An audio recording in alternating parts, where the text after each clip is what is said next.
கிறிஸ்துவில் பிரியமானவர்களே, ஆண்டவராகிய இயேசு கிறிஸ்துவின் இனிய நாமத்தில் உங்களை சந்திப்பதில் பெரும் மகிழ்ச்சி அடைகின்றேன். இயேசுவினுடைய உடல், இயேசுவினுடைய இரத்தம் உங்களுக்கு முன்பாக நற்கருணை பேழையின் வாயிலாக தரிசனமாகி இருக்கின்றார். இந்த உடலையும் இரத்தத்தையும் ஆராதிக்க, மகிமைப்படுத்த இந்த நேரத்தில் கடந்து வந்திருக்கின்ற உங்கள் ஒவ்வொருவரையும் ஆண்டவர் இன்று நிறைவாக ஆசீர்வதிக்க காத்து கொண்டிருக்கின்றார். எப்போதெல்லாம் நீங்கள் விசுவாசத்தோடு நற்கருணைக்கு முன்பாக அமர்ந்து ஜெபிக்கப்படுகின்றீர்களோ, அப்போது ஆண்டவருடைய பிரசன்னம் உங்கள் மேல் இருந்து கொண்டிருக்கின்றது. நீங்கள் வேண்டுகின்ற ஜெப கருத்துகளுக்கு அவர் செவிசாய்க்கக்கூடியவராக இருந்து கொண்டிருக்கின்றார். எவ்வளவோ வேதனைகளோடும் கவலைகளோடும் நம்பிக்கையோடும் இதோ இந்த பிரசன்னம் எனக்கு ஒரு விடுதலை தரக்கூடியதாக இருக்கின்றது, எனக்கு ஒரு ஆறுதலை தரக்கூடியதாக இருக்கின்றது. இவர் வழியாக நான் பல நன்மைகளை பெற முடியும். இவரோடு நான் பேசுகின்ற போது, இவரோடு நான் ஜெபிக்கப்படுகின்ற போது, அந்த உண்மையான இயேசு என்னை பார்க்கின்றார், என்னோடு பேசுகின்றார், என்னோடு வாழப் போகின்றார் என்று சொல்லிதான் அனைவரது விண்ணப்பமாக இருந்து கொண்டிருக்கின்றது. ஒவ்வொரு திருப்பலிகளிலும் நாம் நற்கருணை பிரசன்னத்திற்காகத்தான் கடந்து சென்று கொண்டிருக்கின்றோம். அந்த நற்கருணையை நாம் தகுந்த விதத்தில் ஏற்றுக்கொள்வதற்காகத்தான் நாம் கடந்து சென்று கொண்டிருக்கின்றோம். அந்த திருப்பலியினுடைய முக்கிய நிகழ்வாக அந்த திருப்பலி ஆண்டவருக்காக ஒப்புக்கொடுக்கப்படுகின்ற போது அநேக விடுதலையான காரியங்கள் அந்த இடங்களில் நடப்பதை நாம் பார்த்து கொண்டு இருக்கின்றோம். அநேக அற்புதங்கள் நடந்து கொண்டு இருப்பதை நாம் பார்த்து கொண்டு இருக்கின்றோம். அந்த நற்கருணையுடைய பிரசன்னத்திற்கு நாம் வணக்கம் செலுத்துகின்ற போது அநேக அற்புதங்களும் அதிசயங்களும் ஒவ்வொருடைய உள்ளத்தில் கடந்து வருவதை நாம் பார்த்து கொண்டு இருக்கின்றோம். அநேக இடங்களிலே நாம் வாசித்திருக்கின்றோம். அநேக சாட்சிகளை நாம் காணொளியில் பார்த்திருக்கின்றோம். அநேக சாட்சிகளை நாம் பல இடங்களில் சமூக வலைதளங்களில் நாம் பார்த்திருக்கின்றோம். அதே அற்புதம் இன்று உங்களுடைய வாழ்க்கையில் நிகழப் போகின்றது. உண்மையான விதத்தில் யாரெல்லாம் ஆண்டவரை தேடுகின்றார்களோ, ஆண்டவருடைய பிரசன்னத்துக்கு கடந்து வருகின்றார்களோ, உண்மையும் உத்தமமாக அந்த நற்கருணையை ஏற்றுக்கொள்கின்ற அவர்களுக்கு ஆண்டவர் நிச்சயமான ஒரு விடுதலையும் பரிபூர்ண ஆசீர்வாதத்தையும் கொடுக்கக்கூடியவராக இருந்து கொண்டு இருக்கின்றார். அன்பார்ந்தவர்களே, 1 கொரிந்தியர் 11வது அதிகாரம் 27 to 29 வரை வாசிக்கின்ற வாசகங்கள் இப்படியாக இருந்து கொண்டிருக்கின்றது. எவராவது தகுதியற்ற நிலையில் இந்த அப்பத்தை உண்டால் அல்லது ஆண்டவரின் கிண்ணத்தில் பருகினால் அவர் ஆண்டவரின் உடலுக்கும் இரத்தத்திற்கும் எதிராக குற்றம் புரிகிறார். எனவே ஒவ்வொருவரும் தூய்மையை சோதித்தறிந்து பின்பே இந்த அப்பத்தை உண்டு கிண்ணத்தில் பருக வேண்டும். ஏனெனில் ஆண்டவருடைய உடல் என உணராமல் உண்டு பருகுபவர் தம்மீது தண்டனை தீர்ப்பையை வருவித்துக் கொள்கிறார். அன்பார்ந்தவர்களே, நாம் நற்கருணை பிரசன்னத்திற்கு முன்பாக அமர்ந்து ஜெபிக்கப்படுகின்ற போது அல்லது நற்கருணையை உடலையும் இரத்தத்தையும் நாம் பெறுகின்ற போது நாம் நம்மளுடைய உடல் மனம் எவ்வளவு பரிசுத்தப்படுத்தி தூய்மையாக்கி பாவங்களுக்கு மன்னிப்பு கேட்டு நாம் தகுந்த விதத்தில் அவரை உட்கொண்டு புசித்து பருகி நாம் வாழ்கின்ற போதுதான் அது உண்மையான விதத்தில் நாம் அவரை ஏற்றுக்கொண்டு இருக்கின்றோம். உண்மையான விதத்தில் அவரை நாம் வரவேற்கின்றோம். அன்பார்ந்தவர்களே, நாம் தகுதியற்ற விதத்தில் நாம் இதை உண்பதாலோ கடமைக்கு நாம் இதை பருகுவதாலோ எந்த பலனும் இல்லை. அப்படி யாரெல்லாம் செய்து கொண்டு இருக்கின்றார்களோ அவர்கள் ஆண்டவருக்கு குற்றம் புரிகிறார்கள். திருப்பலியில் அநேக இடங்களில் ஆண்டவர் நம்மை தகுதிப்படுத்தியிருக்கின்றார்.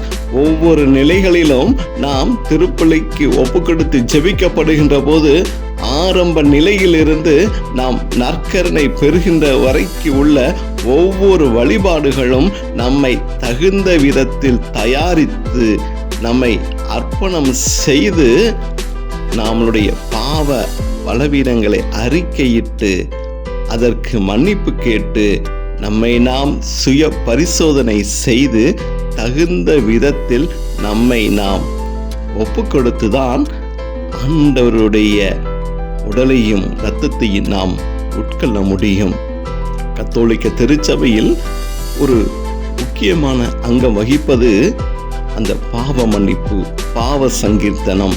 இந்த பாவ சங்கீர்த்தன் வழியாக நாம் ஆண்டவரிடம் நேரடியாக நாம் பேசி நம்முடைய பாவ அறிக்கைகளை அவர் முன்பு ஒப்புக்கொடுத்து அதற்கு பரிகாரங்களும் அதற்கு மன்னிப்பும் பெற்று நாம் தகுந்த விதத்தில் நம்மை மன்னிப்பு அடைந்து நாம் அப்போதுதான் நாம் நற்கருணை பந்திக்கு நாம் கடந்து செல்கின்ற ஒரு நிகழ்வு நம் கத்தோலிக்க திருச்சபையில் இருந்து கொண்டிருக்கின்றது. இதே நிலை மற்ற பிரிந்த சகோதரர்களிடம் அவர்களுடைய வழிபாட்டு முறைகளில் அவர்கள் தம்மை தாமே சோதித்து அறிந்து பாவங்களை ஆண்டவரிடம் அறிக்கையிட்டு பந்திக்கு கடந்து செல்வதற்கு முன்பாக எல்லா பாவ பலவீனங்களும் நினைத்து அவரிடம் ஒப்புக்கொடுத்து மன்னிப்பு பெற்ற பின்புதான் அவர்கள் கடந்து செல்கின்றதாக நம்ம பார்க்கப்படுகின்றோம். ஆனால் எந்த நிலையில் இருந்தாலும், எந்த அளவுக்கு கிறிஸ்தவர்களாக இருந்தாலும், ஆனால் அந்த நற்கருணைக்கு கொடுக்கக்கூடிய அந்த மதிப்பும் மரியாதையும் மிகவும் ஒரு உயர்ந்த நிலையில் இருந்து கொண்டிருக்கின்றது அன்பார்ந்தவர்களே.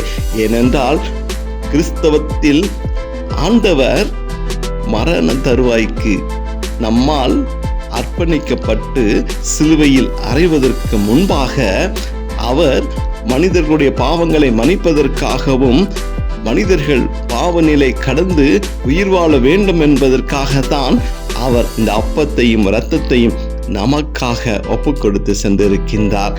அதே நிலையில் நம்மளுடைய பாவத்தோடும் நம்மளுடைய பலவீனங்களோடும் அர்த்தமற்ற வாழ்க்கை நிமித்தமாக அவரை நாம் பெறுவது, அவரை உட்கொள்வது எந்த விதத்திலும் சாத்தியமில்லாத காரியமாக போகிறது. அது நமக்கு மீண்டும் ஒரு பாவத்தை ஏற்படுத்தக்கூடியதாக இருந்து கொண்டிருக்கின்றது. அன்பார்ந்தவர்களே, இதோ 1 கொரிந்தியர் 11வது அதிகாரம் 27 30 வரைக்கு கொடுக்கப்பட்டிருக்கின்ற அந்த வார்த்தைகளை வாசித்து அதன் பின்பு நாம் ஆண்டவருக்கு செய்ய வேண்டிய பாவ அறிக்கைகளை செய்து தகுந்த விதத்தில் யாரெல்லாம் பங்கெடுக்கின்றார்களோ அவர்களுக்கு ஆண்டவருடைய ஆசீர்வாதங்கள் கடந்து செல்லும். ஆனால் அன்பார்ந்தவர்களே, இன்று அநேகருடைய வாழ்க்கையில் நாம் இந்த நிலையை உணராமல் ஒவ்வொரு நாளும் திருப்பலிக்கு சென்று பந்தியில் பங்கெடுத்து நானும் கிறிஸ்தவனாக வாழ்கிறேன் என்று சொல்லிதான் அவர்கள் அப்பத்தையும் ரசத்தையும் உட்கொண்டு வந்து கொண்டிருக்கின்றார்கள். இது அவர்களுக்கு மேலும் பாவத்தை கொடுக்கும் என்பதை அறியாமல் செய்து கொண்டிருக்கின்றார்கள். அன்பார்ந்தவர்களே, இதோ நம்மளுடைய நிலைகளிலும் இந்த மாதிரியான ஒரு சூழ்நிலைக்கு நாம் சென்றிருந்தாலோ இனிமேல் இந்த மாதிரியான சூழ்நிலைக்கு நாம் கடந்து செல்லாமல் ஆண்டவரோடு ஜெபித்து அவருடைய பிரசன்னத்திற்காக ஜெபித்து அந்த உடலும் இரத்தமும் எவ்வளவு விலையேறப்பட்டது, இது எத்தனையோ ஜனங்களுக்கு கிடைக்காமல் பாவ மன்னிப்பு இல்லாமல் இருந்து கொண்டிருக்கின்றார்கள். இதோ உங்களுடைய வாழ்க்கையிலும் ஆண்டவர் நிறைய அற்புதங்களையும் அதிசயங்களும் செய்வதற்காக காத்து கொண்டிருக்கின்றார். ஆனால் நம்மளுடைய உடலும் ஆன்மாவும் நம்முடைய இருதயமும் நம்முடைய சிந்தையையும் பாவத்தோடு இருக்கிறது நிமித்தமாக அநேக ஜப காரியங்கள் நமக்கு நிறைவேறாமல் இருந்து கொண்டு இருக்கின்றது.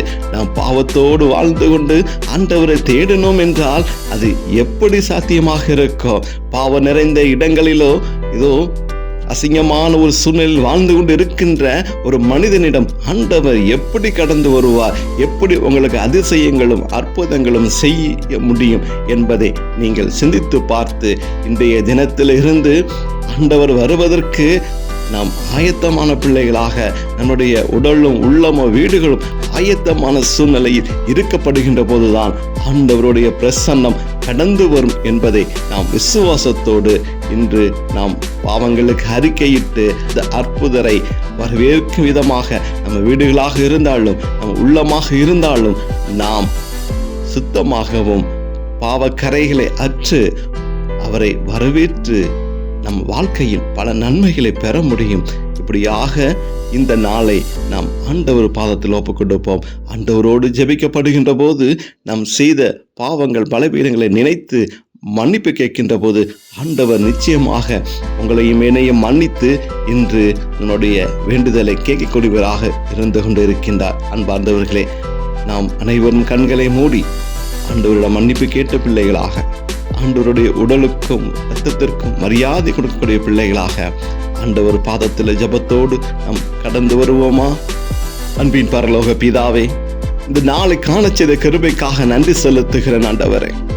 அப்பா, உமது உடலுக்கும் இரத்தத்திற்கும் முன்பாக நான் தகுதியற்றவனாக நின்று கொண்டு இருக்கின்றேன் ஆண்டவரே. அப்பா, 1 கொரிந்தியர் 11வது அதிகாரம் 27 29 வரைக்கும் வாசிக்கப்பட்ட அந்த வார்த்தைகளை நான் கேட்கப்படுகின்ற போது ஆண்டவரே, என்னுடைய உள்ளம் ஆண்டவரே நொறுங்கி போகின்றது ஆண்டவரே.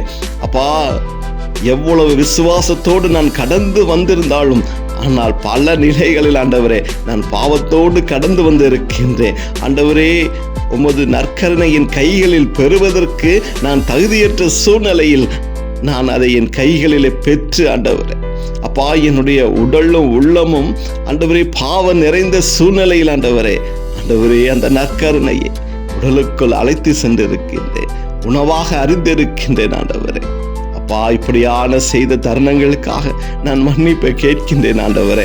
அப்பா, உமது பழியில் கடந்து வருவதற்கு ஆண்டவரே பல்வேறு சூழ்நிலைகளே ஆண்டவரே நான் கடந்து வந்துகின்ற போதெல்லாம் ஆண்டவரே பாவ கரைகளோடு தான் ஆண்டவரே நான் கடந்து வந்து இருக்கின்றேன் ஆண்டவரே. அது இப்பொழுது நான் நினைத்து பார்க்கின்றேன் அப்பா, இப்போது நினைத்து பார்க்கின்றேன் ஆண்டவரே. அப்பா, இந்த பந்தியில் நான் பங்கெடுப்பதற்கு ஏனோ தானோ என்று ஆண்டவரே எல்லாரும் செல்கின்றார்கள், நானும் சென்று கொண்டு இருக்கின்றேன். இது ஒரு நிகழ்வாக, இது ஒரு சடங்காக பார்த்த தருணங்கள் நிறைய இருக்கின்றது ஆண்டவரே. அப்பா, என்றோ 1 நாள் 2 நாள் மட்டும்தான் ஆண்டவரே அப்பா நான் பாவ அறிக்கையிட்டு பாவங்களுக்கு மன்னிப்பு கேட்டு ஆண்டவரே அப்பா உமது திருப்பலியிலையும் ஆண்டவரே உமது திருவிருந்து பந்தியில் நான் கலந்து கொண்டு இருக்கின்றேன் ஆண்டவரே. அப்பா, இப்போது நினைத்து பார்க்கப்படுகின்ற போது ஆண்டவரே நான் எவ்வளவு பாவம் நிறைந்தவனாக எவ்வளவு குற்றவாளியாக இருந்திருக்கின்றேன் என்று நான் நினைத்து பார்க்கப்படுகின்ற போது ஆண்டவரே என்னுடைய உள்ளம் கலங்குகின்றது ஆண்டவரே. என் உள்ளம் ஆண்டவரே நெருப்பாக எரிந்து கொண்டு இருக்கின்றது ஆண்டவர். அப்பா, நான் வேதனையில் துடித்து கொண்டு இருக்கின்றேன். என் இயேசுவை நான் அவமானம் செய்திருக்கின்றேனே, அவரை தகுந்த விதத்தில் வரவேற்காமல் அவரை நான் அவமதித்திருக்கின்றேனே. என் வீடுகளுக்கு வருகின்ற உறவுகளுக்கு கூட நான் தகுந்த விதத்தில் அழைத்து முறை செய்து அவர்களை வரவேற்று அவர்கள் தேவையான பணிவிடைகளை செய்து நான் அவர்களை இன்முகப்படுத்தி நான் வழி அனுப்பி வைத்திருக்கின்றேன். ஆனால் என்னை படைத்து உருவாக்கி என்னோடு வாழ்ந்து கொண்டிருக்கின்ற என்னுடைய நலன்களில் என்னோடு இருக்கின்ற என்னுடைய விசுவாசத்தில் என்னோடு கடந்து வருகின்ற என்னுடைய அற்புதரை அந்த அதிசயமான தெய்வத்தை என் வீடுகளுக்குள் அல்ல, என் உள்ளத்திற்குள், என் இரத்தத்திற்குள், என் சதைக்குள், என் வாழ்க்கையில் நான் அவரை அழைக்கப்படுகின்ற நிலையில் நான் எவ்வளவு தவறு செய்திருக்கின்றேன். அதற்கு மதிப்பு கொடுக்காமல் அவரை நான் வரவேற்றிருக்கின்றேன். அப்போது அவர் எவ்வளவு மனவேதனைப்பட்டு இருப்பார். ஒரு அசிங்கமான சூழ்நிலையில இதோ என் உள்ளம் கலங்கி நிற்கின்ற போது அந்த இடத்தில் அவரை கொண்டு வந்தது எவ்வளவு தகுதியற்ற நிலை. என்னுடைய சிந்தனைகளில் பல எண்ணங்கள் திருப்பலியில் தகுந்த விதத்தில் ஒப்பு கொடுக்காத நிலை, ஏதோ சிந்தனைகளோடு ஏதோ வாழ்க்கையோடு நான் வாழ்ந்த நிலையில அவரை நான் பெற்றிருக்கின்றேன். அவரை நான் எப்படியெல்லாம் அவமதித்திருக்கின்றேன் என்னால் சிந்தித்து பார்க்க முடியவில்லை ஆண்டவரே. அப்பா, நான் மன்னிப்பு கேட்கிறேன். அப்பா, நான் மன்னிப்பு கேட்கின்றேன் ஆண்டவரே. உமக்கு உடலுக்கு கொடுக்கக்கூடிய மரியாதையும், உடலுக்குடைய இரத்தத்திற்கு கொடுக்கக்கூடிய மரியாதையும் நான் இழந்து ஒவ்வொரு நாளும் உம்மை தகுந்த விதத்தில் நான் உட்கொள்ளாமல் நான் பாவ நிலையில் இருந்திருக்கின்றேன். அதற்காக மன்னிப்பு கேட்கின்றேன் ஆண்டவரே. அப்பா, எதற்காக என்னை தேடி வந்தீர்கள் ஆண்டவரே?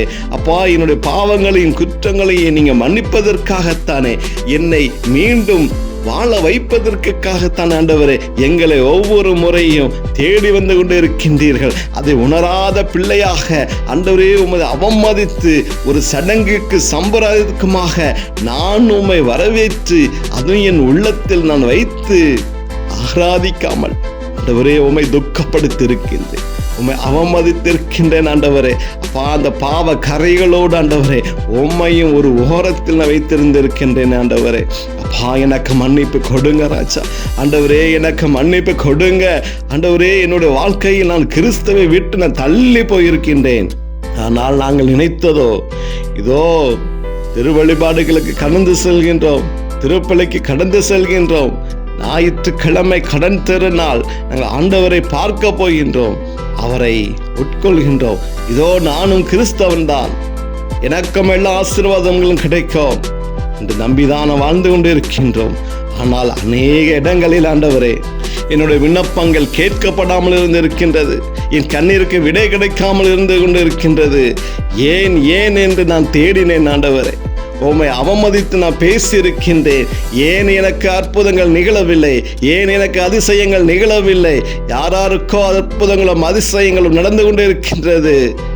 ஆனால் என்னுடைய வாழ்க்கையில் ஆண்டவர் என்னை பார்க்கவில்லையே, ஆண்டவர் என்னை குணப்படுத்தவில்லையே, ஆண்டவர் என் தேவைகளை சந்திக்காமல் இருந்து கொண்டு இருக்கின்றார், என் தேவைகளுக்கு செவி கொடுக்காமல் இருந்து கொண்டு இருந்திருக்கின்றார் என்றெல்லாம் அவப்பேச்சு நான் பேசியிருக்கின்றேன். நான் ஏன் கிறிஸ்தவனாக வாழ வேண்டும்? நான் ஏன் இப்படியாக வாழ வேண்டும் என்று சொல்லிதானே நாங்கள் மனம் போன போக்கில் வாழ ஆரம்பித்தோம். ஆனா நீங்க பெரியவர் ஆண்டவரே, என்னை கருவிலேயே தேர்ந்தெடுத்து எனக்கு கிறிஸ்தவன் என்ற ஒரு அங்கீகாரத்தை கொடுத்து என்னையும் உமது சீடராக வாழ வைத்துக் கொண்டு இருப்பதற்காக நன்றி செலுத்துகிறேன். அப்பா, நன்றி செலுத்துகிறேன் ஆண்டவரே. இப்போதுதான் ஆண்டவரே எனக்கு தெரிந்து கொண்டு இருக்கின்றது, என்னுடைய தேவைகள் ஏன் சந்திக்கப்படவில்லை, ஏன் என்னுடைய ஜெபங்கள் கேட்கப்படவில்லை என்று சொல்லி இப்போது நான் மனம் வருந்துகிறேன். அப்பா, நான் மன்னிப்பு கேட்கின்றேன். உம்மை அவதூறாக பேசியதற்கு, உம்மை துச்சமாக மதிக்காமல் நடந்த நேரங்களுக்கு காலங்களுக்கு நான் மனம் வருந்துகிறேன் ஆண்டவரே. உலகிற்கெல்லாம் மீட்பை கொடுக்க கொண்ட தெய்வம் ஆண்டவரே, உலக வரலாற்றில் அப்பா ஒரு மனிதன் உலகிற்காக தன்னை அர்ப்பணித்து மரித்து மீண்டுமாக உயிர் தெழுந்து தூயாவியின் வடிவில் மக்களோடு வாழ்ந்து கொண்டிருக்கின்ற தெய்வம். இது எங்கே நடக்கும்? இந்த அதிசயம் எங்கே நடக்கும்? ஆனால் நான் வாழ்வதற்காகத்தான் நீங்க வாழ்ந்து கொண்டு இருக்கின்றீங்க. என்னுடைய பாவ கரைகளை மறைப்பதற்காகத்தான் நீங்க வாழ்ந்து கொண்டு இருக்கின்றீர்கள் ஆண்டவரே.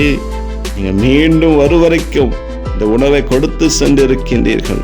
இது பாவத்தோடு வாழ்வதற்கு அல்ல, பாவத்தில் இருந்து விடுபட்டு வாழ்வதற்கு, இது நோயோடு வாழ்வதற்கு அல்ல, நோயில் இருந்து விடுபட்டு வாழ்வதற்கு, இது பாவ கரையோடு வாழ்வதற்கு அல்ல, பாவங்கள் செய்யாமல் இருப்பதற்கு.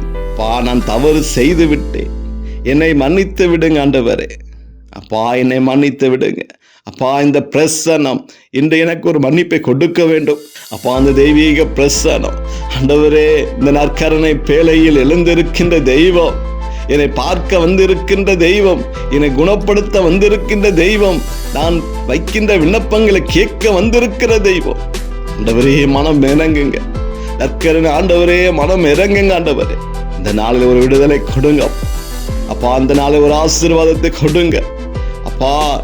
இந்த பிள்ளைகள் எல்லாம் ஆண்டவரே உம்மை அறியாமல் ஆண்டவரே உம்முடைய பிரசன்னத்திற்கு அவமதித்து பாவ கரைகளோடு பாவங்களை அறிக்கையிடாமல் தகுந்த தயாரிப்பு இல்லாமல் ஆண்டவரே உம்மை அழைத்து உம்மை உட்கொண்டு பாவ கரைகளோடு வாழ்ந்த பிள்ளைகளுக்கு நீங்க ஒரு மன்னிப்பை கொடுக்க வேண்டுமா கூடி ஜெபிக்கின்றேன் அப்பா. இனிமேல் இப்படியான காரியங்கள் நாங்கள் செய்ய போவது இல்லை ஆண்டவர். அப்பா, எங்களுக்கு மன்னிப்பு கொடுங்க ராஜா. அப்பா, மன்னிப்பு கொடுங்க ஆண்டவர். ஆண்டவர் தான் பிரியான பிள்ளைகளுக்கு மன்னிப்பை கொடுத்து வருகின்ற நாட்களில் அவர்களும் நல்ல கிறிஸ்தவர்களாக வாழ்ந்து உம்மை ஏற்ற தயாரிப்புடன் உம்மை உட்கொண்டு வாழ ஆண்டவர் கிருபை செய்ய வேண்டுமா அப்படி செபிக்கிறோம். ஆண்டவரே, அன்பின் பரலோக பிதாவே, அப்பா, இந்த இணைப்பை பார்த்து கொண்டு இருக்கின்ற அநேக பிள்ளைகளுக்கு ஆண்டவர் இந்த நாளை ஒரு ஆசீர்வாதத்தை கொடுங்க. அப்பா, உமது வார்த்தைகள் யாராருக்கெல்லாம் பொருந்துமோ அவர்களுக்கு இந்த வார்த்தை ஒரு மருந்தாக இருக்கட்டும், சுய பரிசோதனை செய்யக்கூடிய ஒரு மருந்தாக இருக்கட்டும், மீட்பு அடையக்கூடிய ஒரு மருந்தாக இருக்கட்டும். ஆண்டவரே, அப்பா, அனைத்து பிள்ளைகளுடைய தேவைகளை ஒப்புக் கொடுக்கிறோம். இந்த தினம் எந்தெந்த தேவைகளோடு பிள்ளைகள் ஜெபிக்க வந்து இருக்கின்றார்களோ, உம்மை பார்க்க வந்து இருக்கின்றார்களோ, பேச வந்து இருக்கின்றார்களோ, அவர்களுடைய வாழ்க்கையிலே தேவன் அதிசயத்தை கொடுக்க வேண்டுமா கூடி ஜெபிக்க, கண்ணீரை மாற்ற வேண்டுமா கூடி ஜெபிக்கின்றோம். பலருக்காக ஜெபித்து கொண்டு இருக்கிற பிள்ளைகளுக்கு அவர்களுடைய தேவைகளை சந்திக்கும்படியான ஆசீர்வாதங்களை கொடுக்க வேண்டுமாய் இயேசுவின் நாமத்தில் ஜெபிக்கிறோம் நல்ல பிதாவே, ஆமென்.